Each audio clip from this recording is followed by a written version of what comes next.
Shameless. Banker's sniper shoots the messenger. And tragedy exposes Western moral bankruptcy. Coming up on today's Citizens Report.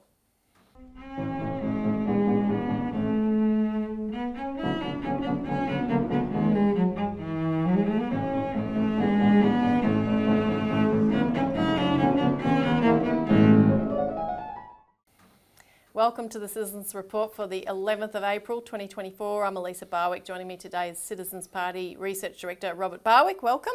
Thanks, Elisa. And on today's show, we're going to be discussing a big shift in the cash campaign. We are winning and bankers are squealing. Yeah, absolutely. Squealing loud. And then we're going to move on to discuss the latest on the international war front with developments in the Israel-Gaza situation. So stay tuned for that very important message. Now, don't forget, hit the like button, make a comment below, share this as widely as you can on social media. Please donate if you can. Find the links below. All of these things, if you can do any or all of them, will help get the message out, which is urgent. Yes. Now, one notice we do have today before we start the show. Two actually, Lisa. One is I'm wearing my favourite shirt again, Don't Shoot the Messenger, which isn't related to the first segment actually, but this is about Julian Assange.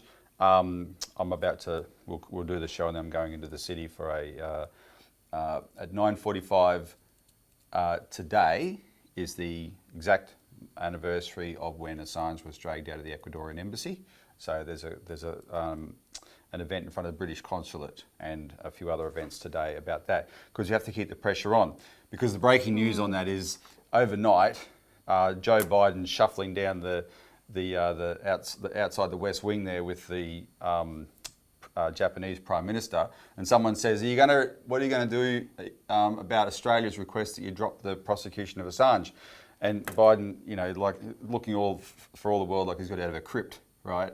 Repeat the question, please, he had to say. He's shuffling along and he goes, and then there's a pause and he says, oh, we're considering it.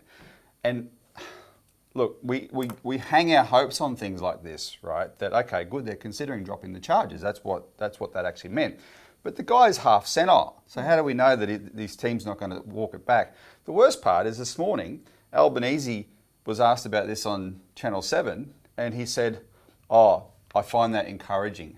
And I'm thinking, why do you have to wait for a media report of something this dottery old guy says out of the corner of his mouth to feel encouraged? Can't you just pick up the phone? And that brings us to why I'm raising this. When you watch this, if you watch it Friday night, Saturday night, this weekend, Monday is the last opportunity before the 16th of April to get in there and get on the phone to the 10 politicians we identified and demand that Albo picks up that phone and demand they drop the charges, because the 16th of April is the deadline that the British court set the Americans to provide assurances that if they extradite Assange, that he can use the First Amendment guarantee of free speech as a defence and he won't be sentenced to death. And as we said in the last 2 weeks, those assurances aren't worth the paper they're written on. Now, maybe what will happen is the Americans will come back and say, no, we can't provide those assurances, and then they'll deal with it that way. Maybe that's a way this is all being orchestrated that everyone's going to be happy with. But you can't hang your hopes on that. So get on the phone and demand it. This guy, this Prime Minister, I mean, it just blows my mind. We've given them $400 billion for weapons. We are allowing ourselves to be turned into the next Ukraine for their stupid goddamn war with China, right? And we can't even make one little demand. We can't even make one little demand. Well, we can. We absolutely can. He picks up the phone and says, hey, Joe, this is Albo. Albo who? Okay, there's a country in the bottom half of the world called Australia. Big, remember Down Under? You know the term Down Under? Fella? It's a different one, not the fella down under on the next one. You remember? Yeah. Okay, yeah. Let Assange go or it's all bets are off, right?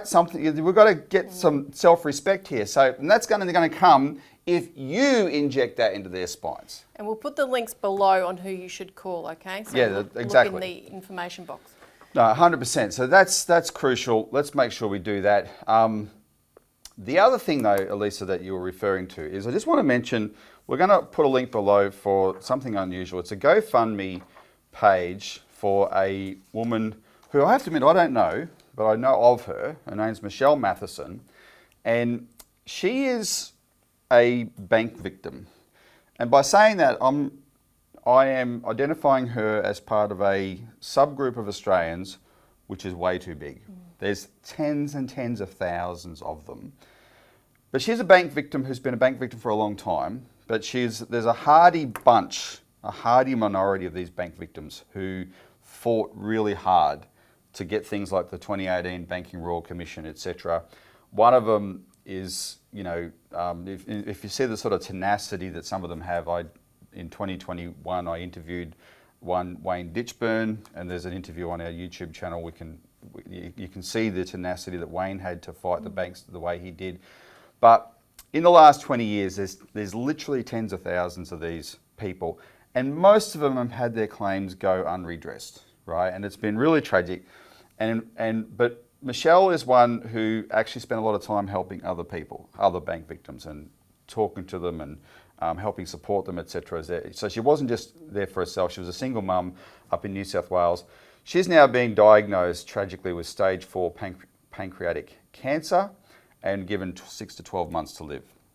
And given what she suffered as a bank victim, where she lost all her money, etc., and had to struggle to get back on their feet, this is a real blow. It's a real blow for her family. So bank victims around Australia, actually, multiple bank victims have contacted me and brought this to our attention, and we wanted to bring it to your attention. So click on the link below for the GoFundMe page. You can see the description there. And if you'd like to help and can help Michelle, please do. Absolutely. One last thing.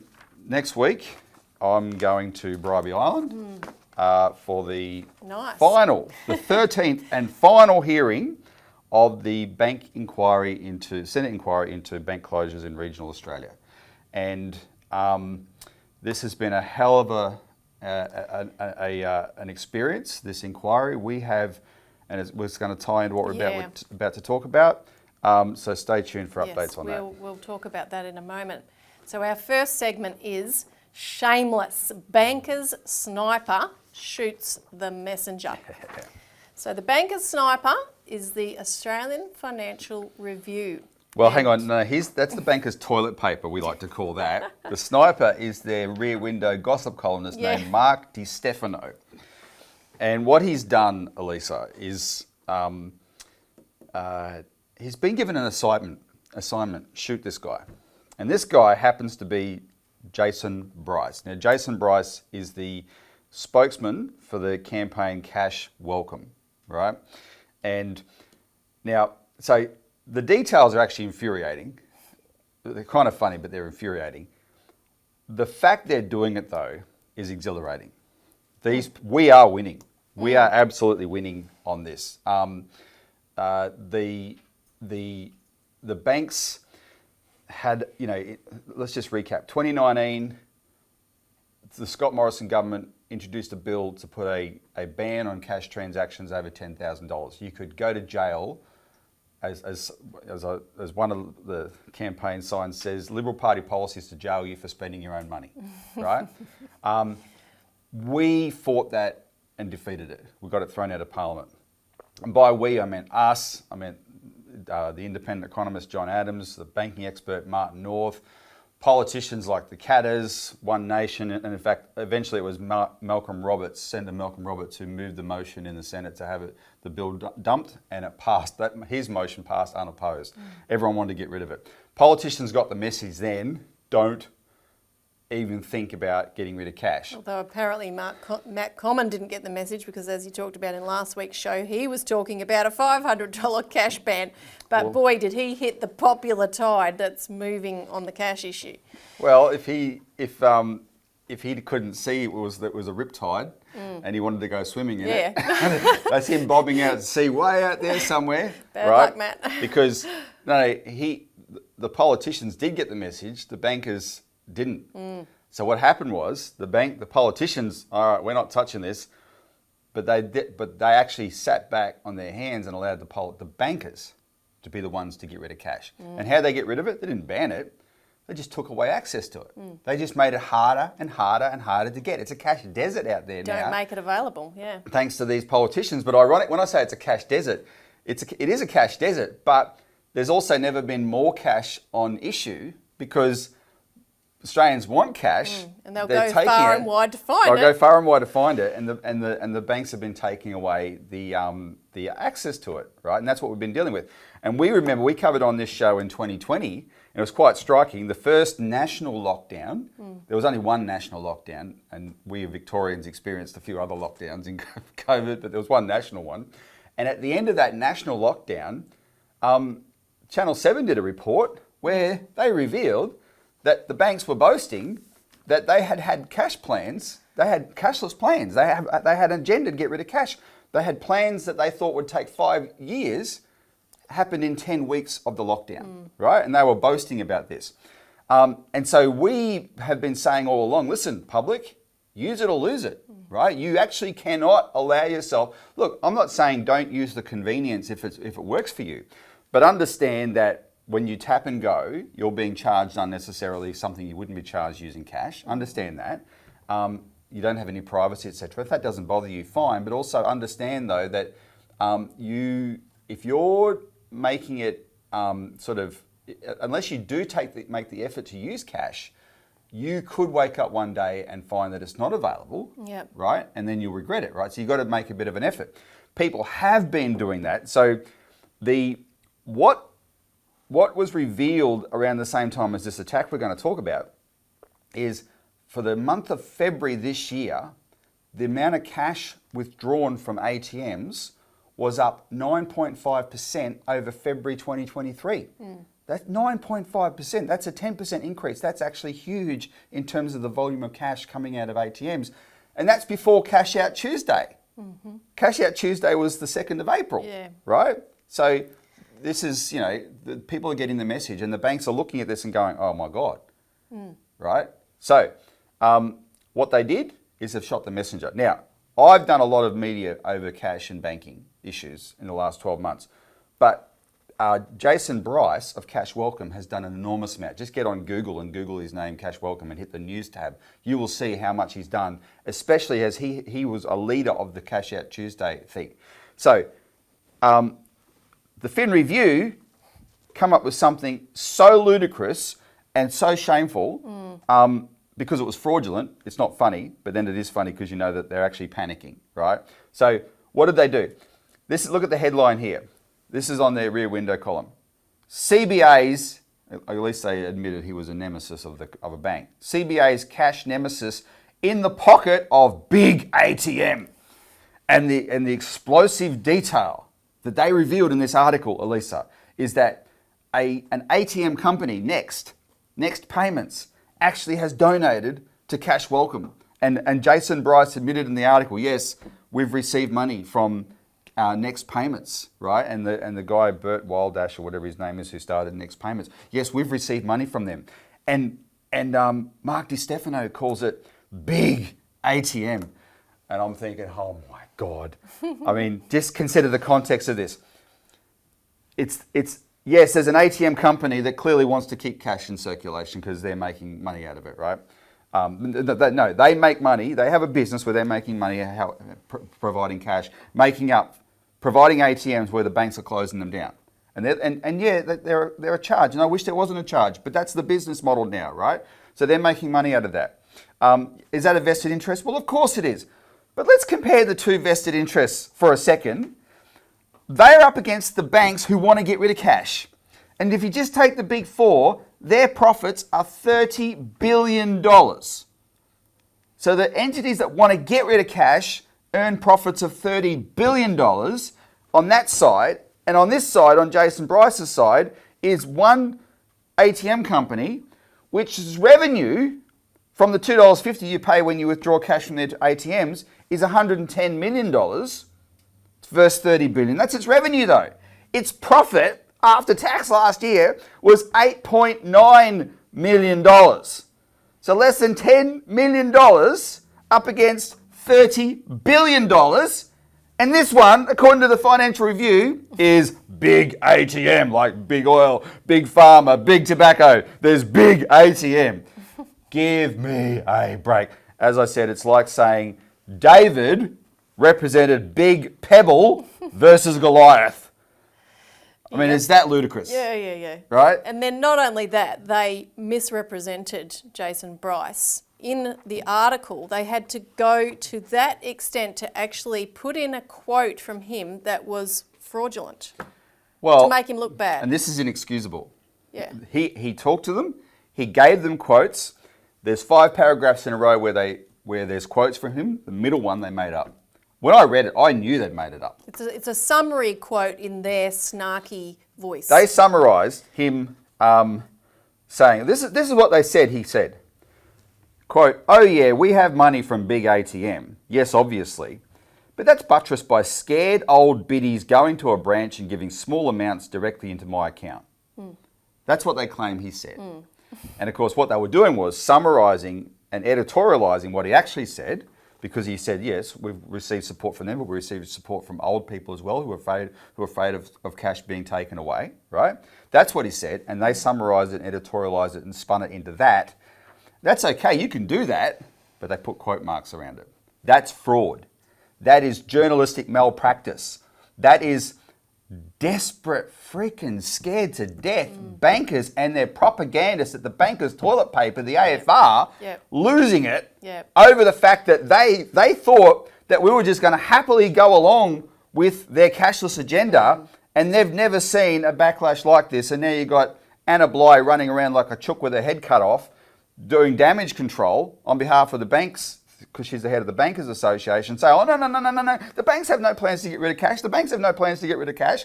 Rubbish, Anna Bligh. We caught you out. You've got rid of cash. You've done everything you can to get rid of cash. You've left communities from one end of the country to the other high and dry because you want to get rid of cash.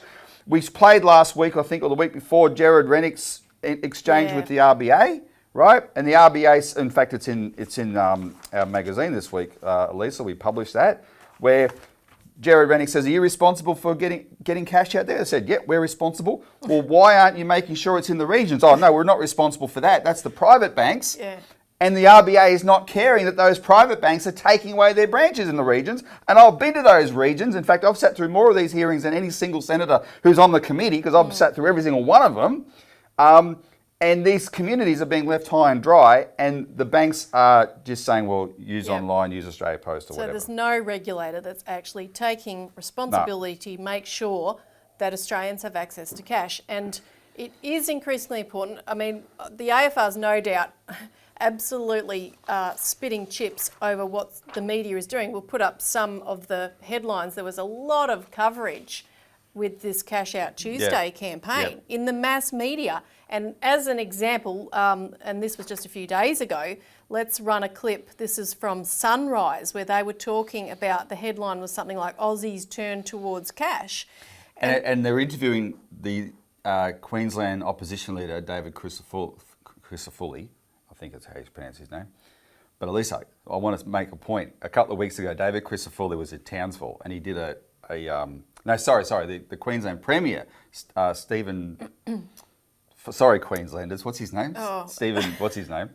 I don't even know. Okay, all right, I'm a Queenslander originally. I feel bad, I can't remember his name. But anyway, the Queensland Premier was in Townsville, and he did a social media post with a Katter politician, Nick Demeto, right beside him, and he pointed to, in his social media post, to a Katter billboard, because they're desperate that they're going to lose office, and the Katters are actually the Katter crowd up there is getting a lot of attention on this.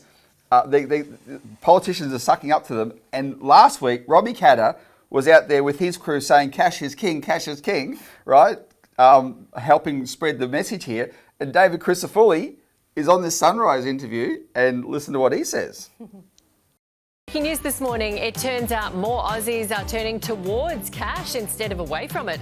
Reserve Bank reports show the number of cash withdrawals from ATMs has risen up 3.6% in February this year. Compared with the same time last year, it comes as 71% of Aussies say they are worried about turning into a cashless country. For their take, let's bring in commentator Kath Webber and Queensland Opposition Leader David Crisafulli. Good morning to both of you. David, it's an increase. It's a small one, though. Most people still want to use cards, but do you think they're trying to tell the bank something? Yeah, sure they do, Nat, but most people also want choice. And what this is a message against big business and banks, and that is stop telling Australians how to think, how to vote, how to use your money. People want the ability to be able to go to the pub and buy a beer with a pineapple. There's nothing wrong with that. And this is a pushback from Australians to say to big business and corporate Australia, just leave the choice in our hands and we'll make the right decisions. And good on them. Yeah, it's reliable, it's private and it's surcharge free. Kath, do you think people are starting to add up what it costs to use cards? Yeah, 100%. And David's on the money there when he said go to the pub. On Thursday night I went to a pub, all the FPOS was down and it was cash only. Do you know how much money they stood to lose and how desperate everyone was to have cash then? And I've been one of those people, honestly, for 5 years I didn't use cash and it's only been in the last 6 months. And I think this is the trend because we're going, and it's cash is king in a crisis. We've had the floods. I know people who put, $100 in their car in case you need fuel, food or water. When everything goes down digitally, and we've seen a bit of this happening in the past, then you all of a sudden realise you do need to have some cash on you, and we want the choice. And those transaction fees, and going for a mortgage, you can't be as creative with your expenses or entertainment when the bank knows everything. Trust me, I've been down that road recently. Okay, you want to be creative. Yeah. So you can see there, and even the lady who said she hasn't even used cash for 10 years or something, and suddenly, I've got to keep $100 in the car in case I get to the fuel station and the systems are down, etc. The extent to which organically, because you go into any given shop and you'll see a sign. I saw one the other day, if you pay with cash, choose any free drink out of the fridge, because they're saving money on these charges. So this is a movement that is mushrooming, and the more the AFR, the Mac Commons, and whoever wants to weigh in, try to crack down on it, they are going to hit that wall of popular opposition. Now we want to come back at this same question from another angle, which intersects your reference to the next hearing of the inquiry into regional bank closures coming up in Barwick Island, and that committee will be reporting next month, isn't it, in May? Yeah, May. So of course we want a strong recommendation from that, and so one another major element that can weigh into that is a move that's just been made in New Zealand, which is absolutely fascinating, around Kiwi Bank. So this comes from the New Zealand Commerce Commission, which has just done a study of competition in personal banking services in New Zealand, and in their draft report they call on the government to increase capital to Kiwi Bank as the only actual competitor to the big four banks that can actually disrupt their control of banking. Which is our big four, is their big four. That's right. So they are calling on the government in their recommendation to, quote, consider increasing Kiwi Bank's access to capital and support a strategic refocus of Kiwi Bank's effort to compete more strongly with the major banks to maximise its potential as a disruptive competitor. We see this as the best near-term prospect for more robust competition. Now, of course, this is the point we've been making here in Australia, is that the big four banks have no competitor. They act as a cartel. They control the whole scene, the whole landscape. We need to introduce a publicly controlled, government-controlled competitor. Lisa, we learnt about the dire crisis of bank closures actually when we were campaigning a few years ago around the Christine Holgate dismissal from Australia Post. Because one of the things that was revealed in that was the effort that she went to make sure Bank at Post wasn't closed down. So there's 1,100 communities around Australia who only have Bank at Post because face-to-face banking services are incredibly important. They're an essential service. and then we became aware of just how aggressively the banks have been closing branches, and then we started working with appreciating the work of Dale Webster, the independent journalist who's documented this better than anybody on her internet news service, The Regional. And what we wanted to get this inquiry into bank closures up so that we could actually shine a light on what the banks were doing and how they were abusing their oligopolistic power. We wanted to do that. But we in the Citizens Party had as an ulterior motive, but we were open about it. We wanted an inquiry that could actually prove the point, as far as we saw it, for the need for a public bank. Because you can have all the regulations you like, and banks will find ways to skirt around them, right? Real competitive pressure, they have no choice but to try and match. And only when it comes to the big four in Australia and in New Zealand, only the government has the muscle to actually match them, right? We had public banks for a reason. The private banks were always profitable for the century we had public banks in Australia, but they had to compete with a public bank, right? And they didn't like that, and they persuaded the governments to get rid of them. So now the Citizens Party, Glenn Ishwood and I got to testify on the 1st of December at the Senate inquiry, and we made a central part of our testimony the Kiwi Bank model. Look at Kiwi Bank, look at what it achieved. And we highlighted, for instance, that when it started, it stopped any branch closures for the next 7 years, right? So it proved that a public bank can stop Australia's big four from closing branches. Yep. That's what it did in New Zealand. Our big four owned their big four, and our big four stopped closing branches when New Zealand started Kiwi Bank in 2002. Case closed. The thing is, though, we're up against this hardcore neoliberal brainwashing of these politicians. Very few of them don't have it. Even Matt Canavan, who I think has done an admirable job in this chairing this inquiry. Matt Canavan is originally from the Productivity Commission, which is the mother lode of neoliberal ideology in the Australian government, right? It's very hard for these guys to shake out of this stuff. Well, one of their ideas of productivity is you can't give government entities an advantage because there won't be fair competition with the private banks or whatever sector you're talking. It's unfair. You can't compete. You can't. The government should not compete unfairly with the private banks. To force them to behave. Right. No, they shouldn't do that. No.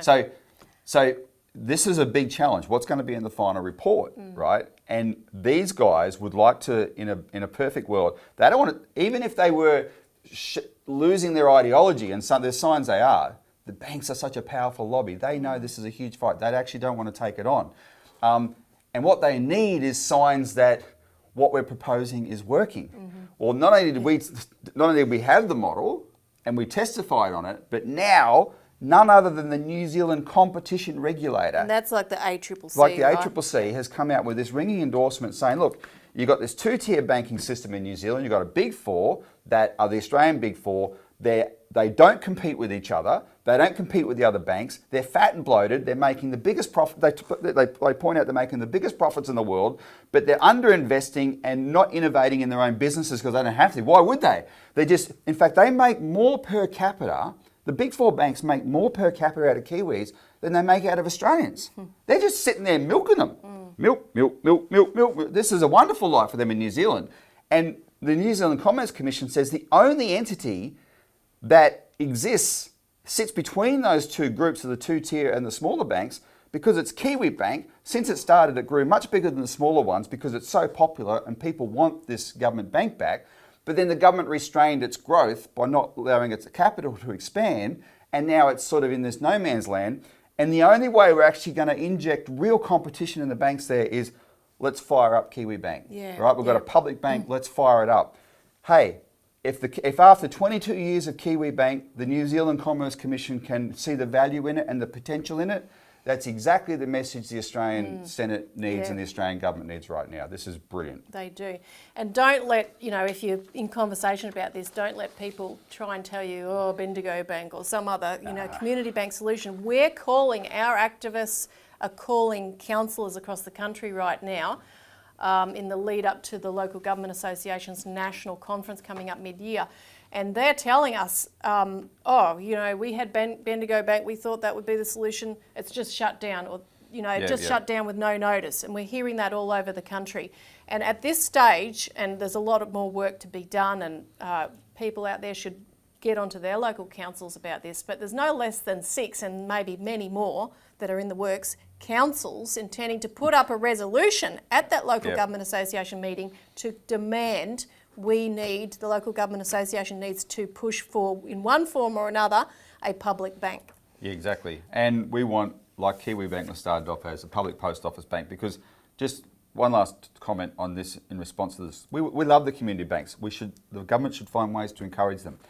But what you can do with a public post office bank is overnight have 4,000 banking outlets, public banking outlets, overnight, that instantly compete with all the big banks in Australia. All the community banks in the world couldn't do that, right? All the small individual banks couldn't do that. That's what you can do with a public bank. And that's what the private banks will hate. And we should love what they hate. All right, our next topic. Tragedy exposes Western moral bankruptcy. Now, I want you to give an update on the interview you've done, a very important intervention to the picture of the threat of World War III, of a horrific situation right now in Gaza. I first want to mention, of course, as everybody knows, that we saw the killing of 7 aid workers from World Central Kitchen in Gaza on the 3rd of April, including, as we all know, 1 Australian. And this created a shock effect. Now, it shouldn't have, because of the many thousands of people, of Palestinians already killed. Obviously, it shouldn't have taken this, but it did. And it's really having a dramatic effect. In fact, in the United States, and we've written this up for an Australian Alert Service this week, you can read more about that, you can contact us for a copy. Biden is actually being slammed now about America's support to keep this atrocity going. 40 Democratic members of the House of Representatives have written to Joe Biden and Secretary of State Antony Blinken demanding a halt in US arms shipments to Israel until a thorough investigation of how and why this convoy was struck. I mean, the Israelis conducted a very quick investigation, which is not to the satisfaction of virtually anyone. There's also a group of Democrats in the Senate as well that have demanded that Biden deploy 2 US Navy hospital ships to provide medical aid. And 2 close allies of Biden, Tim Kaine, who was Hillary Clinton's running mate in 2016, and Chris Coons, who took over Biden's old Senate seat, are also both pressing him on this matter. One of the reasons this is happening, Elisa, is not just because you have this very powerful lobby in the United States called AIPAC, Australia-Israel Public Affairs Committee, and they're probably the most powerful. They're regarded as the most powerful lobby there. They are just as influential over Democrats as they are over Republicans. But what's shifting is the views of the public, the membership of those parties, and so especially among young people.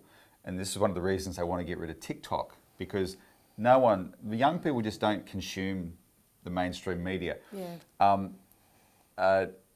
It's just like they have adapted to the technology that's there for them, right? So we grew up watching television. That's you turn on the 6 o'clock news. That's your news. If you're really motivated, you read the newspaper, etc. That model doesn't exist anymore. So things like TikTok are really, really effective, and people are learning things, and they're disseminating those things through online. And so once people hear about the other side, and I want to give can I give an example of this? This is, maybe Australians don't know this, but in Australia, if you watch the debate right now, the Labor Party is torn over Israel because there's a very strong pro-Palestine element of the Labor Party, but there's a very strong pro-Israel element of the Labor Party as well. So they're torn. The Conservatives are much more in the Israel camp, right? Straight down the line. We're all the way with Israel, etc., supposedly. But there's one Conservative who's actually a national, member for Parks, Mark Colton, who's not. He's pro-Palestinian. And the reason he is, as he says, is because he, like all the others, was offered by the AIPAC equivalent in Australia called AJAC, the Australia-Israel Jewish Affairs Council. He was offered a paid trip to Israel by them so that they could educate him on their view of the world. And he felt uncomfortable in such a clear, effort to lobby him. So he went to Israel, but he didn't let them pay for him. He went on his own. And because of that, he got to spend a lot more time than he otherwise would have in the occupied territories on the Palestinian side. And he came back with a very different view than the rest of his colleagues about what's happening over there in Israel, right? So there's an example of what happens if you get a different level of information, different sources of information than otherwise is provided through the mainstream media. And that's what's really driving this backlash in the Democrats have to respond to where the public's at, and the public knows more now than they ever have. Yeah, and especially with an election. And I want to play a clip because the founder of World Central Kitchen is someone who had not been unsupportive of Israel's... The founder of World Central Kitchen, after October 7, he was as pro-Israel as anyone in the world, right? He was attacking anyone who provided any context for October 7. No, Hamas are terrorists. Yeah, Israel's right to wipe them out, etc. I mean, he absolutely was. What he's saying now, that his organisation has experienced this, is very, very different. Very different. And he says, look, this has gone too far. You're running a war against humanity itself. So let's listen to what he says.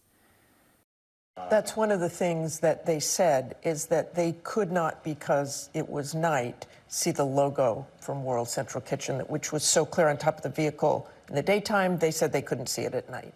Do you buy that? Obviously, I would like to see high quality of the video, high quality of the images. I'm very sure that probably those logos were visible. There were white cars. That logo is very colorful. Even in a dark night, I guarantee you that those drones could be seen. They say that their drone video, and this has not been verified, this video, that they say shows Hamas operatives, and they thought one fired from an aid truck. Every time something happens, we cannot just be bringing Hamas into the question. I think IDF knows better than anybody that can be a better army. Should be protocols, should be rules of engagement, that somebody has to be making sure that they happen in a war zone. Is way too many cases now of humanitarians dying. Many civilians, women, children, that the only thing they did was trying to get close by to somewhere that they were giving them flour or bread. This is not anymore about the 7 men and women of World Central Kitchen that perished on this unfortunate event. This is happening way for too long. It's been 6 months of targeting anything that seems moves. This doesn't seem a war against terror. This doesn't seem anymore a war about defending Israel. This really, at this point, seems it's a war against humanity itself. Jose, you said earlier this week in an interview, we were targeted deliberately, nonstop, until everybody was dead in this convoy. Do you believe at this point, from what you have seen, that they were deliberately targeted? Your aid group? That the convoy was deliberately attacked is obvious. The precision, the continuous following over 1.8 kilometers until the 3 cars were totally destroyed, and all the members inside those 3. Obviously, this was targeted. We could argue that the first one, let's say, was a mistake. The second, the third. Now, Elisa, the reason that we're talking about this as exposing Western moral bankruptcy, and we don't have time to play this clip, but I think I'll get the producer to put this link below. There's a very well-known American comedian named Jon Stewart. He actually did a segment on this the other night, which represented it, because the reason our moral bankruptcy is exposed is because we hold ourselves up to as the moral high ground. We never have occupied the moral high ground, but we're shameless enough to keep saying, no, we're the world's democracies. We act like we are morally superior to the rest of the world, we Western countries. But if you look at the number of Western countries are getting smaller and smaller and smaller because the rest of the world's saying, we're sick of your rubbish, right? But nevertheless, we do. So, for instance, you know, as John Stewart points out in his clip, everything Putin does in Ukraine, that's war crimes. This is, you know, how many times have you heard our politicians say the immoral, unprovoked invasion of Ukraine, blah, blah, blah. No context allowed, etc., you know, that sort of thing. And so, you know, and human rights. Oh, we are the champions of human rights. Oh, you know, the Chinese. See, those Chinese, Elisa, they had a terrible terrorism experience for 10 years, more than 10 years, but it got, in 10 years, 1,000 people were slaughtered by Uyghur terrorists who were allied with Wahhabi, you know, elements in ISIS and stuff like that.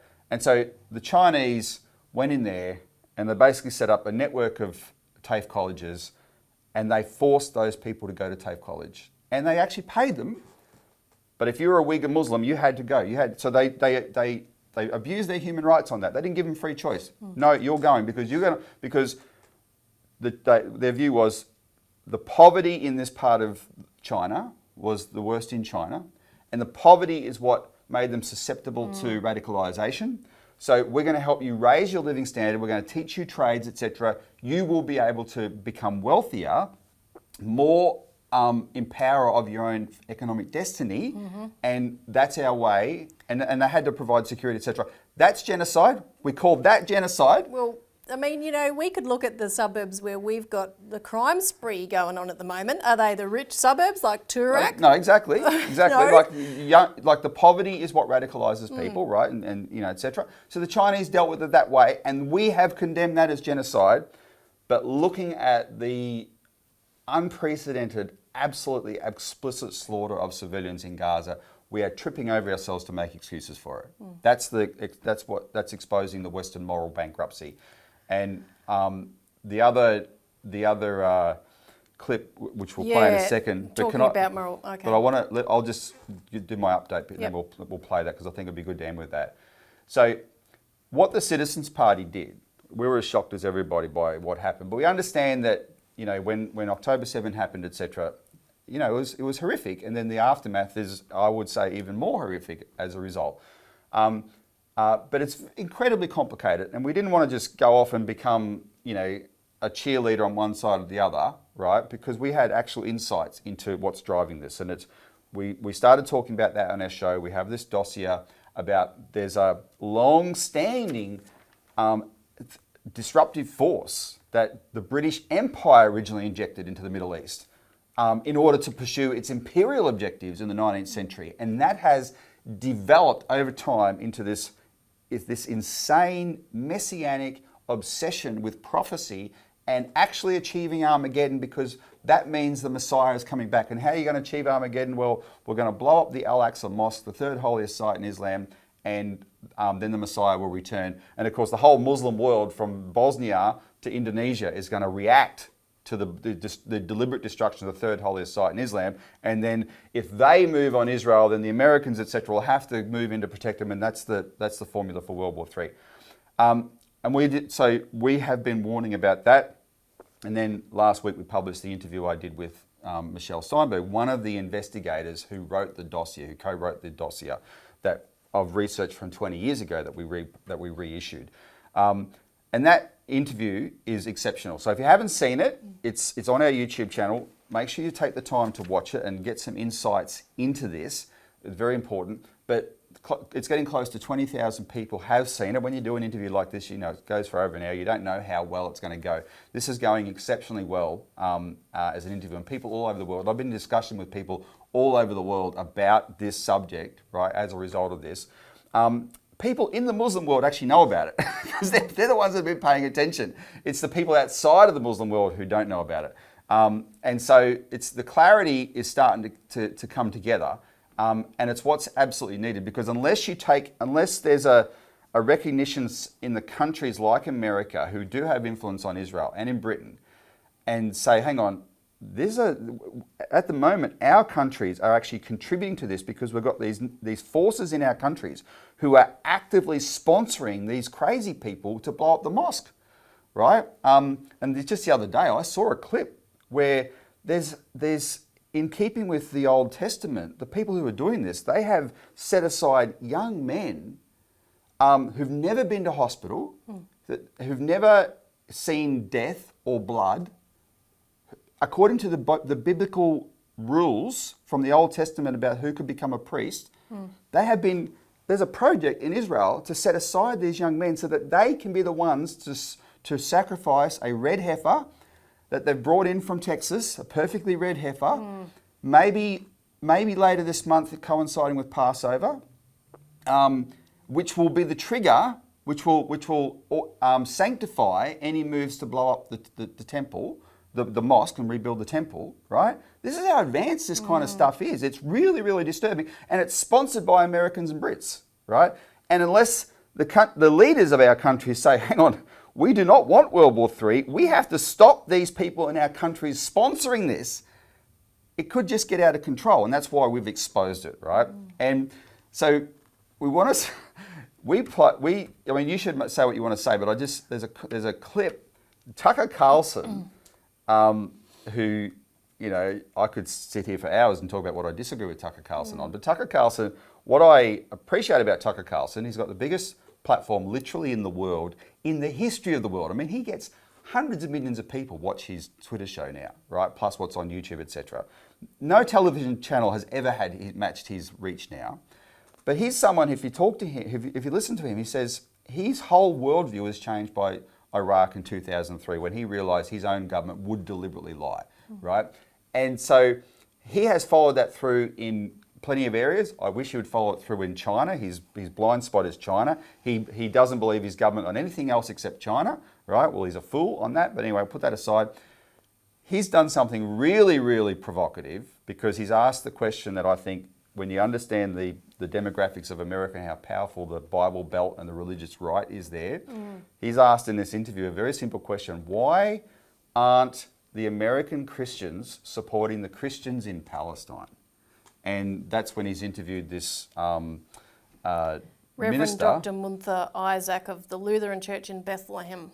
And we published his sermon on Easter the back page. sermon, yeah, where he called out the hypocrisy of these governments that are sending all the arms to Israel, and then all of a sudden they're crying crocodile tears over the impact of that. Yep.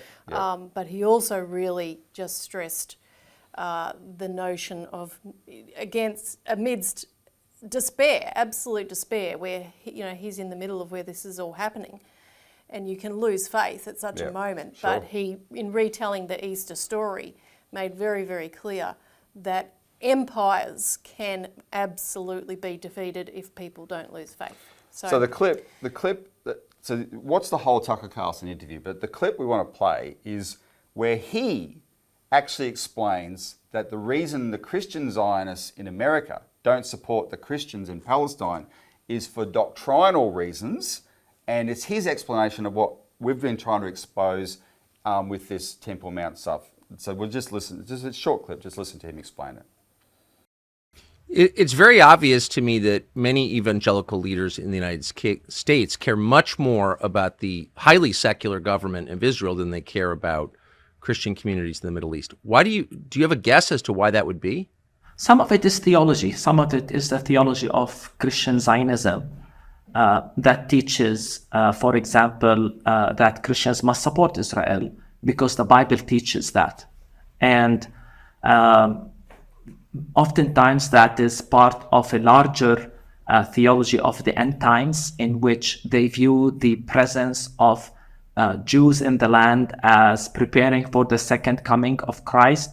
They see it as a fulfillment of prophecy, not realizing again what that means on the ground. I always say it's as if the land was empty to them. They are excited about certain events without understanding the consequences of these events on real lives. The irony is that many of these positions actually believe, and many evangelical leaders believe, that at the end times and after Jews are gathered in Palestine, 2/3 of them will be massacred. And only for the other third to convert to Christianity, and somehow they consider that a Jewish-friendly theology. don't get me wrong, I am for Christians and Jews, just like I'm for all religions coming together, understanding one another. But there is something very problematic when we make a certain religious group as an object in our theology and even eschatology and relate to them accordingly, again, without really understanding what is happening on the ground, without understanding even the complexity of Israel as a state, how secular it is, but even how much it is oppressing Palestinians, breaking the international law, committing sometimes, human rights abusing documented against Palestinians, including Palestinian Christians. To me, Christians should be for peace. And again, I wish you were investing all of this energy and money in initiatives that bring peace, not continuing to support Israel unconditionally without holding them accountable, which is, in my opinion, what drove us to this mess right now with the catastrophe of thousands of Palestinians killed on October 7 and all of that. It's all of these policies, and we continue to say that the church has been part of the problem. And it's one of my desires to see the church part of the solution when it comes to Palestine and Israel. Whether in this war or before, it was confirmed to me that the church is part of the problem. So, Elisa, that's the danger. Like, he gets it, right? Like I said, people in the Middle East understand this. People in Israel understand this. People in the Muslim world understand this. It's we in the West that have been in La La Land, and now this is, it's a tinderbox ready to explode. And yeah, we have to go back to the question that Tucker Carlson asked: why aren't the Christians supporting the Christians in Palestine? And it's not about hating the Jews, right? It's understanding that, hang on, there's a really terrible problem there that's been allowed to fester for too long, and we need some actual considered action on it in a way that's not distorted by the thinking that's caused this problem in the first place. Yep. Now, you've got to get to an Assange rally, so I'll just say contact us for more information. You can subscribe to the alert service, get this into your inbox weekly. Thanks for tuning in. Thanks, Robbie. Thanks, Lisa. We'll see you again next week.